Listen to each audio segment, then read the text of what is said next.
Jed, ano-ano yung mga lugar na naitala itong mga paaralan na napinsala ng Bagyong Leo? Aga, base nga sa partial situational report ng Department of Education o DepEd, kasama sa mga lugar na naapektuhan nitong Bagyong Leon ay ang Cordillera Administrative Region, Region 1, Region 2 at Region 3 kung saan umabot na nga sa 367 million ang halaga ng pinsala ng Super Typhoon Leon sa sektor ng edukasyon. Batay sa datos ng DepEd, 109 na mga silid-aralan ng totally damaged, habang 207 naman ang partially damaged. Bukod pa rito ang 9,330 na bilang ng mga learning resource na nasira, habang 167 computer sets naman ang nawasak din dahil sa bagyo.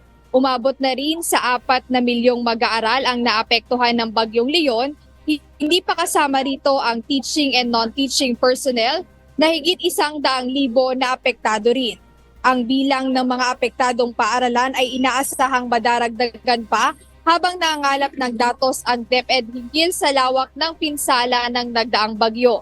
Tiniyak naman ng Department of Education na prioridad nila ang agarang rehabilitasyon ng mga eskwelahan na napinsala ng mga nagdaang bagyo. Ito ay upang agad na maibalik ang klase sa mga estudyante na lubhang naapektuhan ng kalamidad.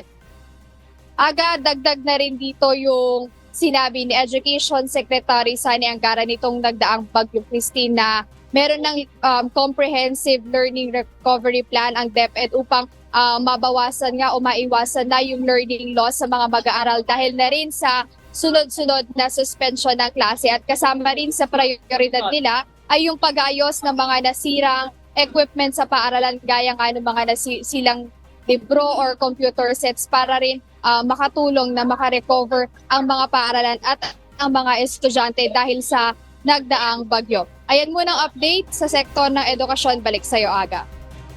Maraming salamat, Jed Neresina.